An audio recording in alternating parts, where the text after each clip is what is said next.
لے کر آئی ہوں شکاریات سیریز میں ایک زبردست کہانی جس کا عنوان ہے عالم بخش اور کالا ریچھ، اور اس کے مصنف ہیں کینتھ اینڈرسن۔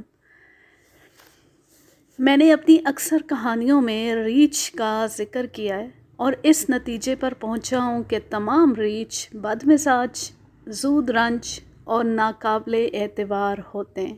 وہ بظاہر کسی وجہ کے بغیر لوگوں پر حملہ کر دیتے ہیں، بشرط یہ کہ کوئی ان کے بہت قریب سے گزرے، یا پھر وہ سو رہے ہوں، یا کوئی چیز کھانے میں مشغول ہوں، یا پھر یوں ہی گھوم رہے ہوں۔ یہی وجہ ہے کہ جنگل کے قریب رہنے والے دیہاتی ریچھوں کا خاص خیال رکھتے ہیں اور انہیں ناراض ہونے کا حتی الامکان کوئی موقع نہیں دیتے۔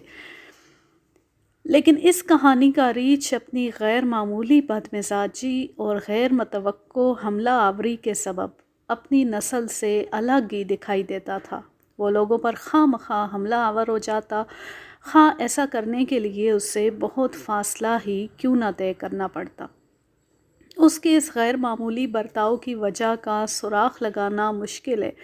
اس کے بارے میں بہت سی کہانیاں مشہور تھیں جو ایک دوسرے سے انتہائی مختلف اور غیر معمولی تھیں۔ لوگوں کی اکثریت اسے پاگل سمجھتی تھی۔ ایک کہانی یہ تھی کہ وہ ایک ریچھنی تھی جس کے بچے لوگ اٹھا کر لے گئے تھے اور اس نے انسانی نسل سے انتقام لینے کی قسم کھا رکھی تھی۔ لیکن میرا اپنا خیال تھا کہ وہ ریچھ کسی زمانے میں کسی انسان کے ہاتھوں زخمی ہو گیا ہوگا اور بعد میں اس نے لوگوں پر حملہ کر کے اپنی نفرت کا اظہار کرنا شروع کر دیا تھا۔ ان میں سے سب سے زیادہ مضحکہ خیز کہانی یہ تھی کہ 1 برس پہلے وہ ریچھ ایک ہندوستانی لڑکی کو اپنی بیوی بنانے کے لیے اٹھا لے گیا تھا۔ یاد رہے کہ وہ لڑکی اس ریچھ کی رہائش گاہ کے قریب پہاڑی کے اوپر اپنی بکریاں چرا رہی تھی۔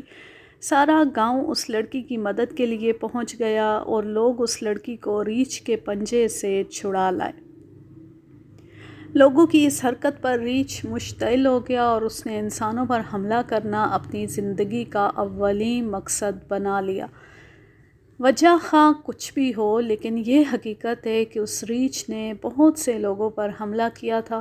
مجھے بتایا گیا کہ اس بد مزاج ریچھ نے تقریباً 12 آدمی ہلاک اور 20 سے اوپر زخمی کیے ہیں۔ دوسرے ریچھوں کی طرح وہ بھی اپنے شکار کے چہرے پر حملہ کرتا اور اپنے بڑے بڑے اور طاقتور پنجوں سے اس کی تکہ بوٹی کر ڈالتا۔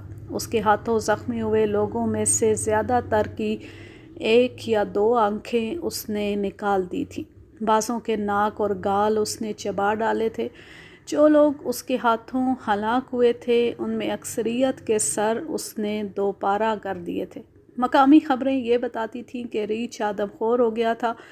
اس نے اپنے 3 آخری انسانی شکار ایک حد تک کھا لیے تھے۔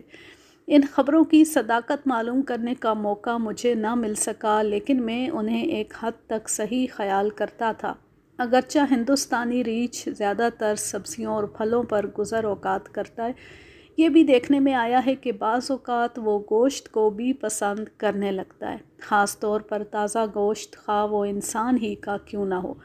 یہ ریچھ ابتدا میں نگوارا پہاڑوں میں رہتا تھا جو عسکری قصبے کے مشرق میں واقع ہے، بنگلور سے 105 میل شمال مغرب میں۔ انہی پہاڑیوں پر اس نے انسانی نسل کے خلاف ابتدائی کارروائیاں شروع کی تھیں، لیکن جب اسے انسانوں کا خوف بالکل نہ رہا اور وہ قدرے دلیر ہو گیا تو وہ کسی ظاہری وجہ کے بغیر میدانی علاقے میں اتر آیا اور صبح اور شام کے وقت کھیتوں میں کام کرنے والے دیہاتیوں کو تنگ کرنے لگا۔ وہ خوراک کی تلاش میں ان گنت چھوٹے چھوٹے پتھریلے ٹیلوں میں سے کسی ایک کے عقب سے اچانک نکل آتا۔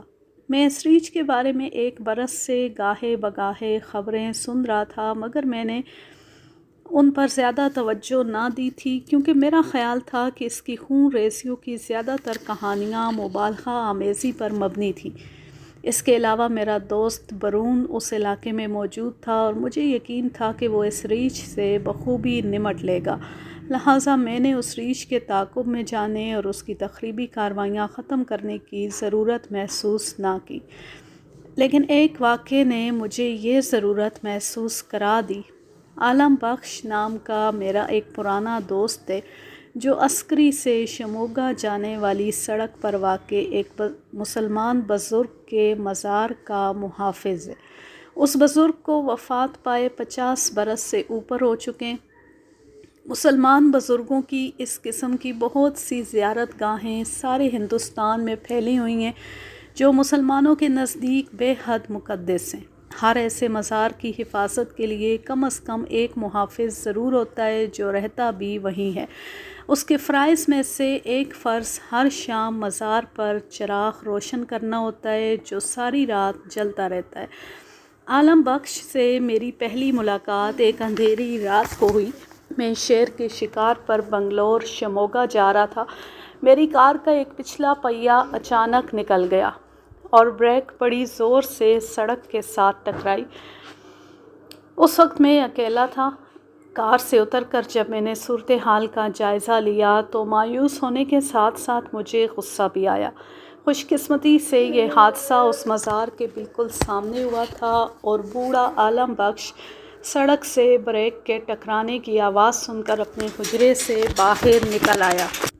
میری لاچاری دیکھ کر بوڑھے آدمی نے مجھے اپنی خدمات پیش کیں۔ سب سے پہلے تو وہ اپنے حجرے سے لالٹین اٹھا لایا، پھر کار کا پہیہ اوپر اٹھانے کے لیے اس نے بڑے بڑے پتھر جمع کیے اور آخر میں میرے لیے گرما گرم چائے کا ایک پیالہ لایا۔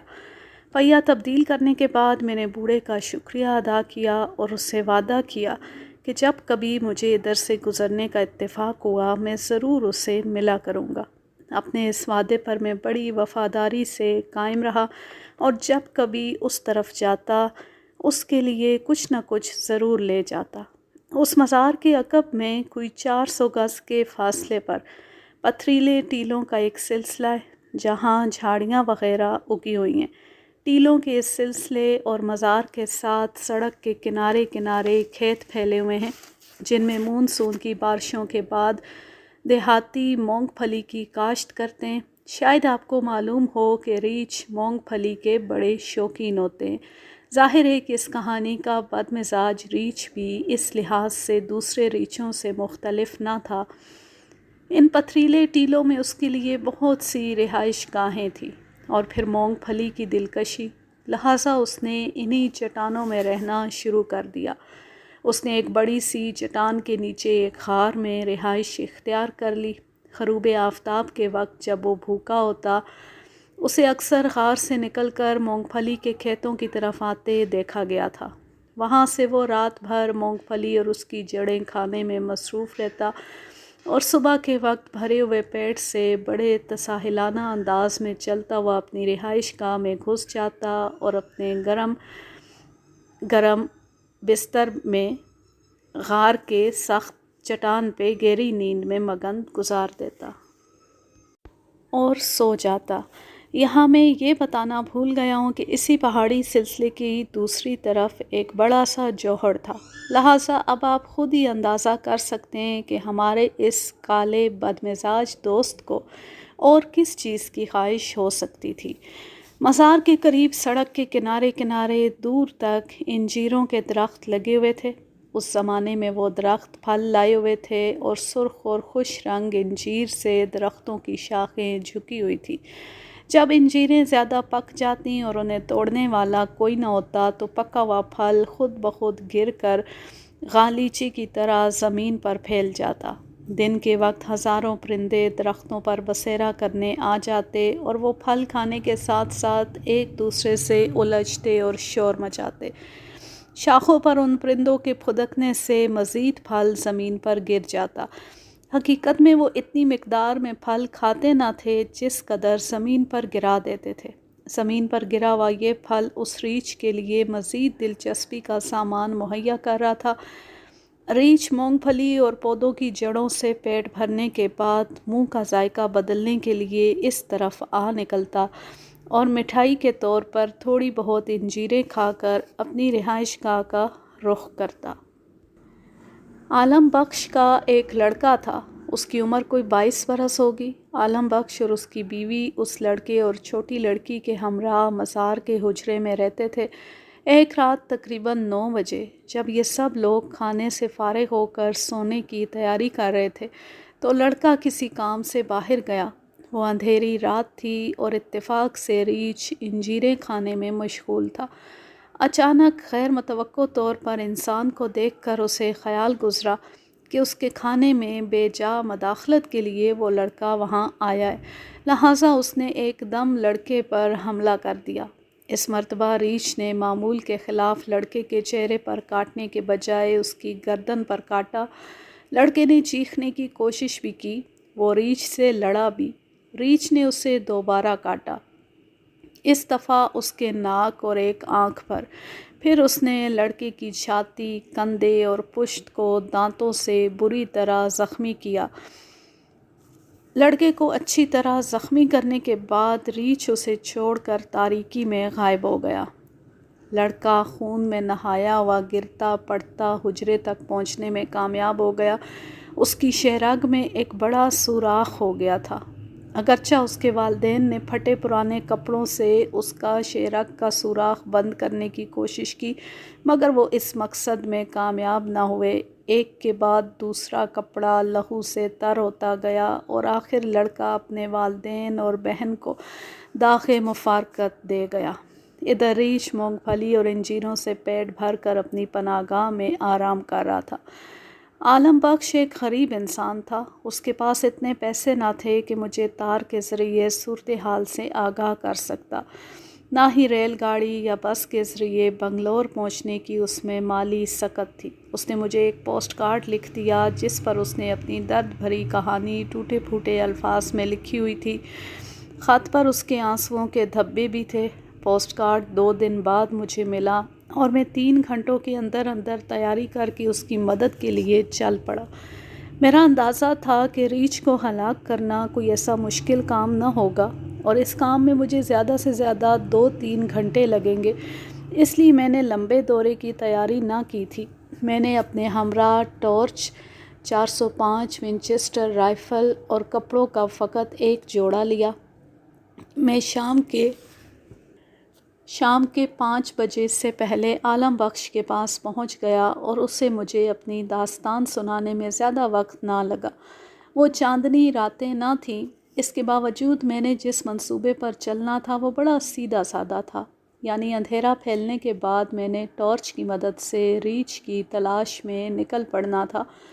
اس وقت کے انتظار میں اور عالم بخش تنگ و تاریک حجرے کے اندر لالٹین کی زرد روشنی میں بیٹھے ادھر ادھر کی باتیں کرتے رہے۔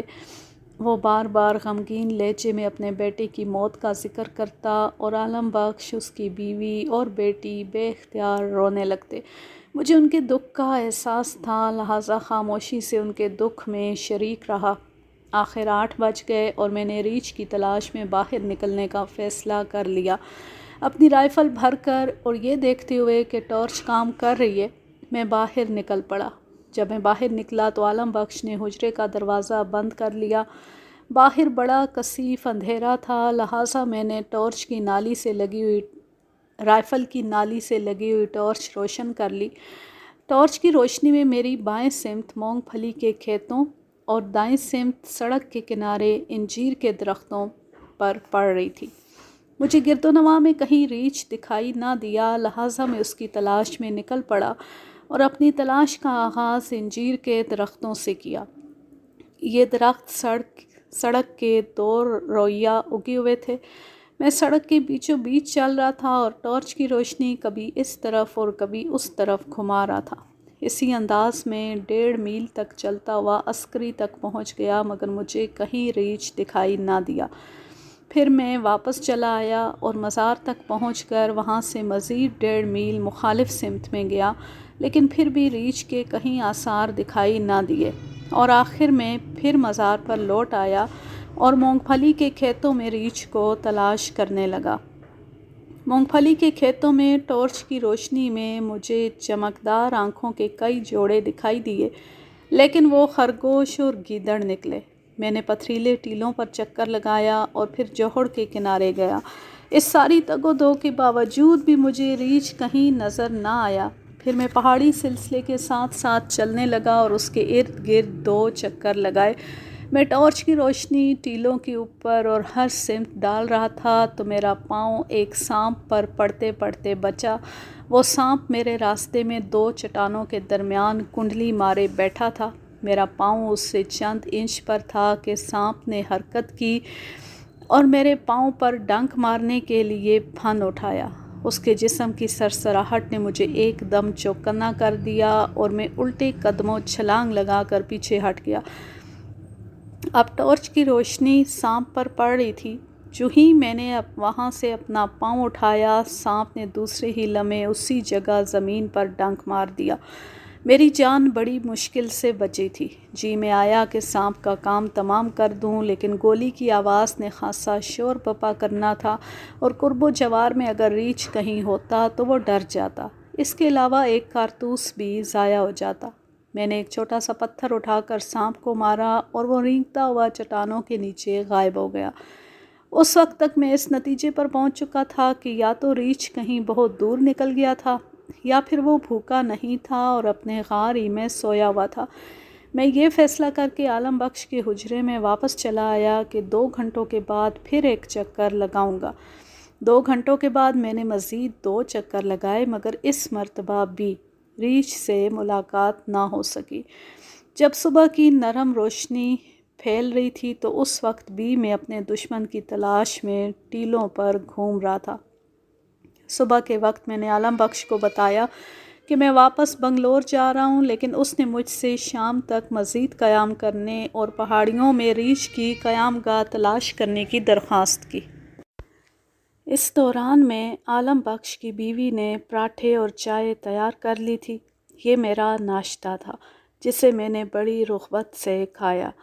پھر نیند نے مجھ پر غلبہ پا لیا اور میں سو گیا۔ دوپہر کے قریب عالم بخش نے مجھے یہ خوشخبری سنانے کے لیے جگایا کہ اس کی بیوی نے میرے اعزاز میں پلاؤ پکایا تھا۔ میں نے اس کا شکریہ ادا کیا اور دیکھتے ہی دیکھتے پلاؤ کی پلیٹ صاف کر گیا۔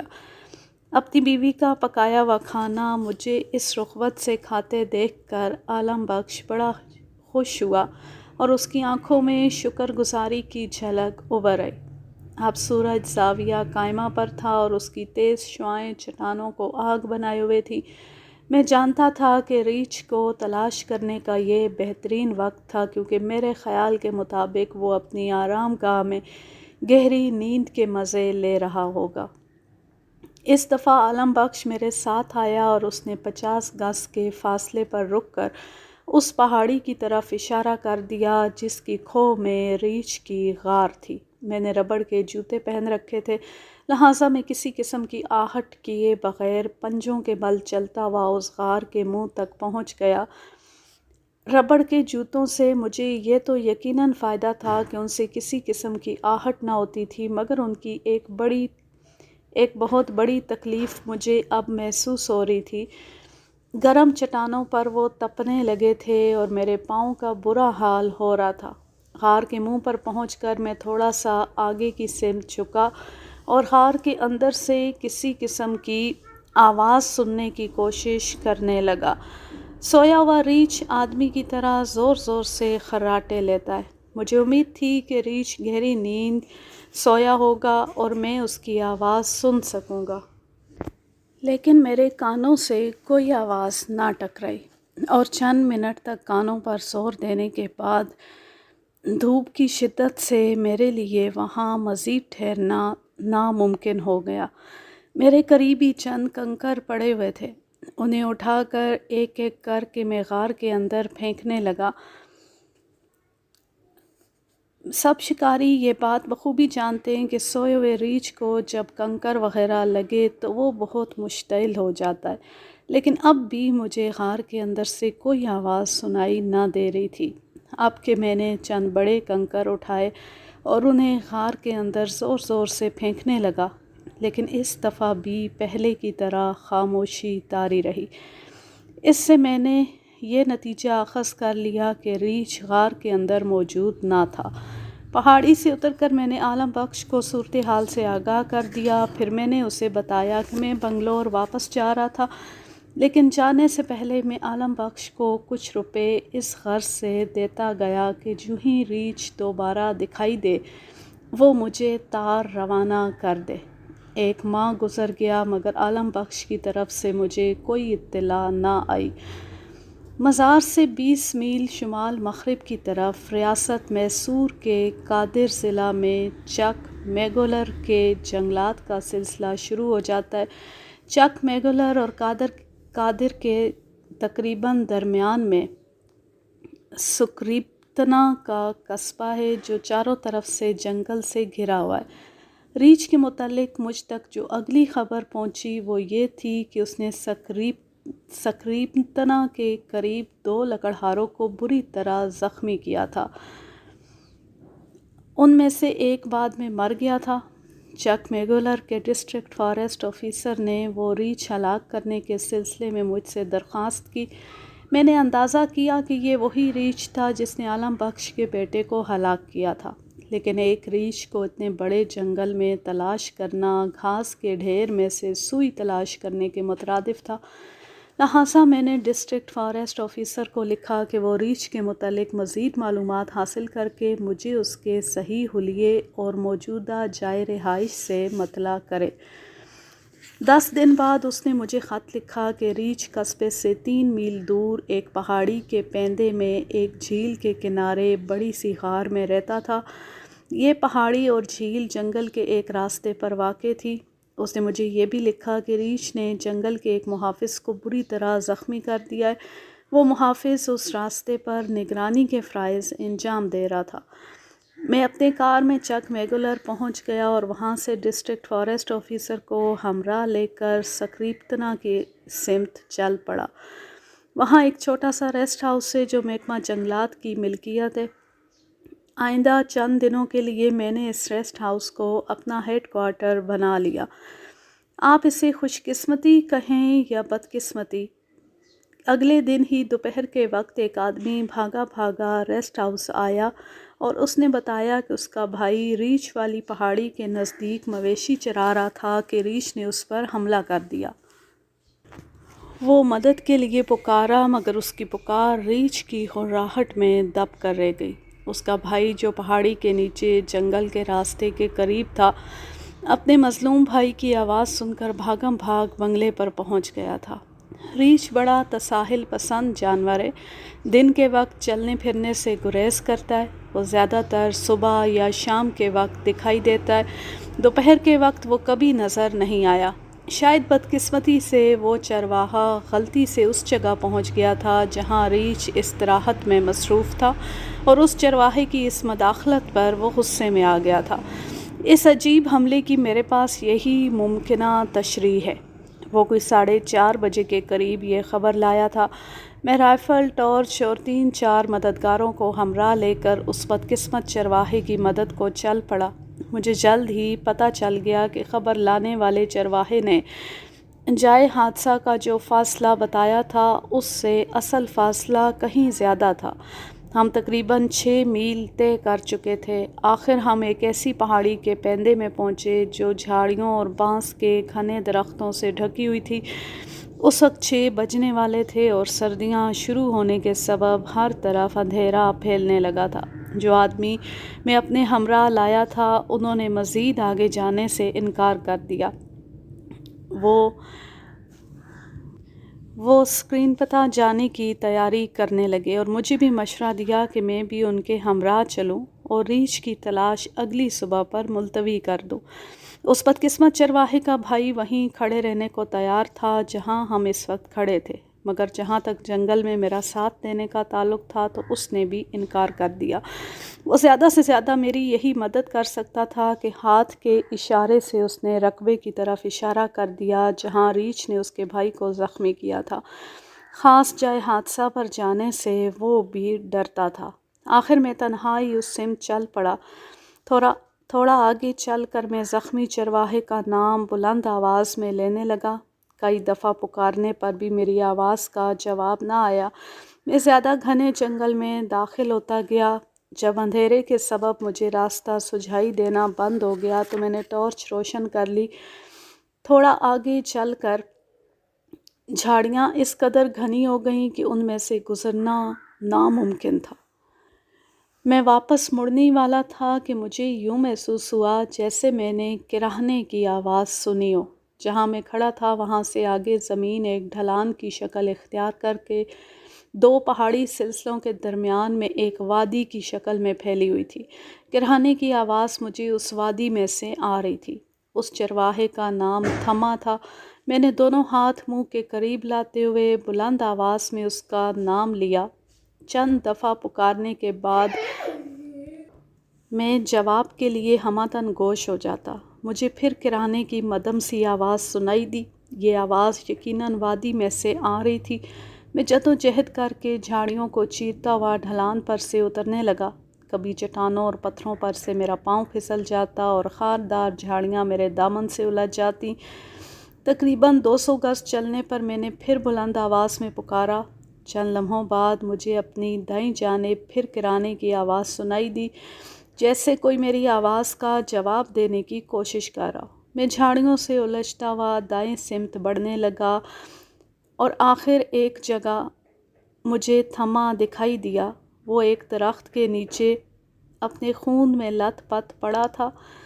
اس کا گوشت اور ٹوٹی ہوئی ہڈیوں کا ایک لوتھڑا بن کر رہ گیا تھا اور اس کے سانس لینے کا اندازہ ان بلبلوں سے ہوتا تھا جو اس کے چہرے پر جمے ہوئے خون میں سے اٹھ رہے تھے۔ ریچھ نے چہرے کے علاوہ اس کے پیٹ پر بھی پنجے مارے تھے، جس سے اس کا پیٹ پھٹ گیا تھا اور بہت سی انتڑیاں باہر نکل آئی تھیں۔ اس پر نیم بے ہوشی کا عالم طاری تھا۔ مجھے فوراً احساس ہو گیا کہ جس آواز کو میں اپنی آواز کا جواب سمجھا تھا وہ ایسی کراہیں تھیں جو درد کی شدت سے خود بخود اس کے اندر سے بلند ہو رہی تھیں۔ صورتحال بے حد نازک تھی اور بغور معائنے کے بعد میں اس نتیجے پر پہنچا کہ اگر یہ شخص یوں ہی رات بھر پڑا رہا تو صبح تک دم دے دے گا۔ اب اس کے سوا اور کوئی چارہ نہ تھا کہ میں اسے اٹھا کر اس جگہ تک لے جاؤں جہاں اس کا بھائی کھڑا تھا۔ اسے اپنے کندھوں پر اٹھانا مشکل کام تھا اور پھر جس حالت میں وہ تھا اس کا اب آپ کو بخوبی اندازہ ہو گیا ہوگا۔ اس پر مستزاد یہ کہ وہ بھاری جسم کا آدمی تھا، بالکل میرے جسم جیسا، لیکن میں نے اسے کسی نہ کسی طرح اٹھا لیا اور رائفل کے دستے کو بطور سہارا استعمال کرتے ہوئے اوپر کی سمت چڑھنے لگا۔ جس قدر اذیت ناک یہ سفر اور تجربہ تھا، اس کا دوبارہ ذکر کرنا بھی موڈ خراب کرنے کے مترادف ہوگا۔ ابھی میں تھوڑی دور گیا تھا کہ ایک حادثہ رونما ہو گیا۔ میرا بایاں پاؤں پھسل گیا اور میں دو بڑے پتھروں کے درمیان گر پڑا۔ میں نیچے اور تھما میرے اوپر تھا۔ جب میں گرا تو میرے ٹخنے میں بڑے زور کا درد ہوا۔ میرے بائیں ٹخنے میں بری طرح موچ آئی تھی اور اس نے مجھے وقتی طور پر چلنے پھرنے میں ناکارہ بنا دیا تھا۔ جہاں ہم لیٹے تھے وہیں سے میں اس کے بھائی کو پکارنے لگا۔ تقریباً 1 گھنٹے کی کوشش کے بعد میں نے محسوس کیا کہ یا تو اس کے بھائی تک میری آواز نہیں پہنچ رہی یا پھر وہ جان بوجھ کر کان دبائے بیٹھا ہے۔ اب اس کے سوا کوئی چارہ نہ تھا کہ میں مرنے والے کے پاس رات بسر کروں۔ اس خیال کے پیش نظر کہ ٹارچ ساری رات استعمال ہو سکے، میں اسے ضرورت سے زیادہ استعمال نہ کر رہا تھا۔ رات کے آخری پہر بے حد سرد ہو گئے۔ اب تھما کی کراہیں بھی لمحہ بلمحہ مدھم ہوتی جا رہی تھیں۔ آخر اس کی گیگی بن گئی۔ میں جان گیا کہ وہ قریب المرگ ہے۔ آخر 5 بجے کے قریب اس کی روح اس کے قالب کا ساتھ چھوڑ گئی۔ باقی وقت میں اس کے قریب بیٹھا رہا۔ صبح 6 بجے جب دن اچھی طرح نکل آیا تو میں نے گھسٹ کر آگے بڑھنے کی کوشش کی، مگر میرے زخمی ٹخنے نے میرا بوجھ سنبھالنے سے انکار کر دیا۔ میں نے رینگنے کی کوشش کی لیکن خاردار جھاڑیاں میرے راستے کی دیوار بن گئیں۔ انہوں نے میرے ہاتھ اور چہرہ زخمی کر دیا اور کپڑے پھاڑ دیے۔ میں جلد ہی اپنی اس تگ و دو کو ترک کر دیا اور اس حقیقت سے سمجھوتا کر لیا کہ جب تک کوئی امدادی پارٹی ادھر نہیں آتی مجھے صبر و شکر کر کے یہیں پڑے رہنا چاہیے۔ دوپہر کے قریب محکمہ جنگلات کے چند آدمی تھما کے بھائی اور چند دیہاتیوں کے ساتھ اس طرف آئے۔ میرے شور مچانے پر انہوں نے مجھے دیکھ لیا اور اٹھا کر اسکرین پتہ کے فارسٹ بنگلے میں لے گئے۔ وہاں انہوں نے مجھے ایک چارپائی پر ڈال دیا۔ میرا ٹخنا سوج کر دگنا ہو گیا تھا۔ 9 بجے کے قریب ڈسٹرکٹ فارسٹ آفیسر آیا اور مجھے اپنی کار میں ڈال کر چک میگولر لے گیا اور علاج کے لیے مقامی ہسپتال میں داخل کرا دیا۔ 1 ہفتے تک میں اس قابل ہو سکا کہ اپنے زخمی ٹخنے پر بوجھ ڈال سکوں۔ آپ اندازہ کر سکتے ہیں کہ اس وقت تک اتنی دیر پر مجھے خود پر کس حد تک غصہ آ رہا ہوگا، لیکن خود سے زیادہ مجھے اس بدمزاج ریچھ پر غصہ آ رہا تھا جس کے سبب یہ سب ہوا تھا۔ میں نے تہیہ کر لیا کہ جو ہی ذرا چلنے پھرنے کے قابل ہوا اسے اس ساری تکلیف کا مزہ چکھا کر چھوڑوں گا۔ 4 دن بعد جب میں چلنے پھرنے کے قابل ہوا تو اسکرین پتہ کے فارسٹ بنگلے پہنچ گیا۔ 4 دن بعد جب میں چلنے پھرنے کے ذرا قابل ہوا تو اسکرین پتہ کے فارسٹ بنگلے پہنچ گیا۔ بنگلے پہنچ کر مجھے پتہ چلا کہ ریچھ وہاں سے 1 میل دور گاؤں کے قریب چند ایسے کھیتوں میں باقاعدگی سے آتا ہے جن میں بہت سے درخت اگے ہوئے تھے۔ ان دنوں ان درختوں پر پھل لگا ہوا تھا اور ریچھ اس کے لیے وہاں آتا تھا۔ شام کے 5 بجے میں ان درختوں کے قریب پہنچ گیا۔ میں نے ایک بڑا سا درخت چن کر رات اس کے نیچے بسر کرنے کا فیصلہ کیا۔ تھوڑی دیر بعد میں پیٹھ درخت کے تنے کے ساتھ ٹکا کر اور رائفل گود میں رکھ کر ریچھ کے انتظار میں بیٹھ گیا۔